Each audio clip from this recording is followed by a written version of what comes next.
The shrill crack of gunfire shattered the smoky air as Anna pressed the microphone closer to her lips, the twisted calls in German and English colliding in a chaotic storm around her.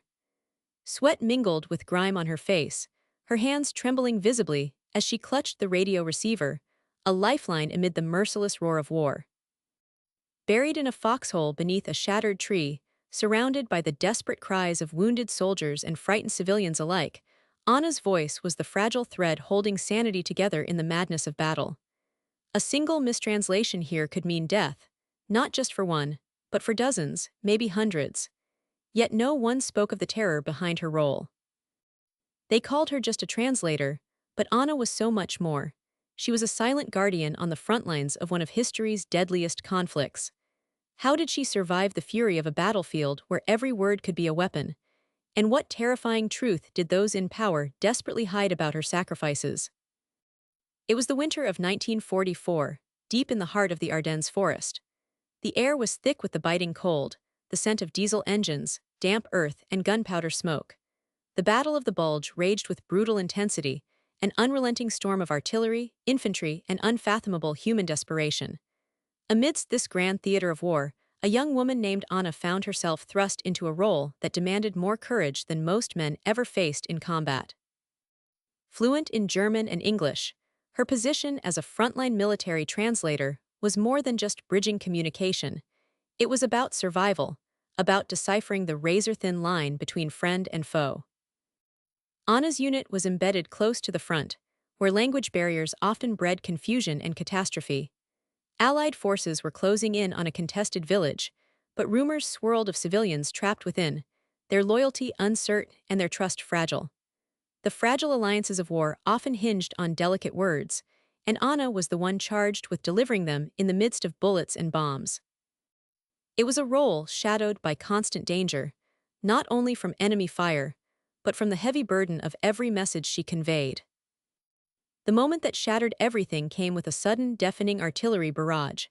Lost transmissions, scrambled dialects, and fractured phrases became weapons as panic spread.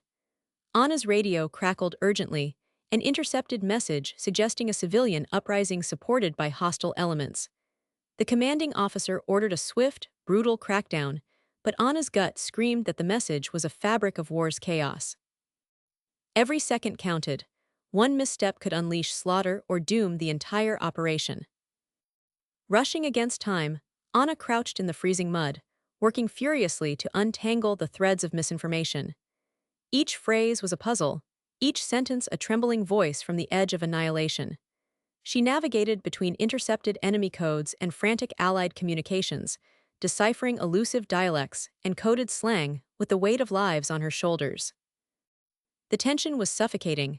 Around her, soldiers fought tooth and nail, but Anna battled the far deadlier war of words imbued with mistrust and fear. Fear and adrenaline intertwined as the unexpected happened. A terrified mother screamed in broken German, begging Anna to negotiate safe passage for her child trapped in the crossfire. The radios crackled with conflicting orders. The frontline commander demanded an immediate assault, convinced of an enemy ambush. Anna faced an impossible choice: relay the command and seal the civilians' fate, or defy orders and gamble with all their lives on a fragile promise of peace. In that whirlwind of chaos, her quick thinking became a silent act of rebellion and a spark of human compassion. Her voice cut through the chaos, steady despite the trembling of her hands.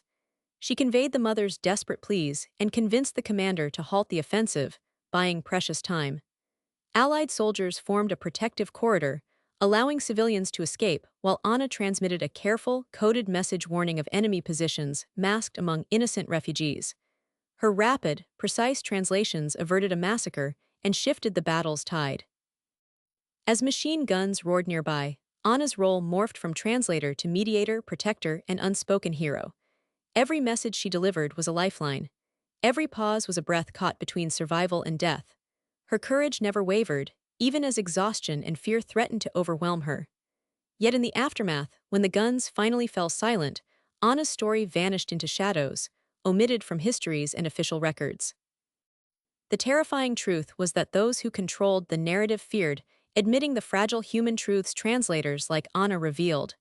The mercy, the hesitation, the moments when war's brutality was tempered by compassion. Anna's story exposes a brutal reality often hidden in textbooks, the Roman Six.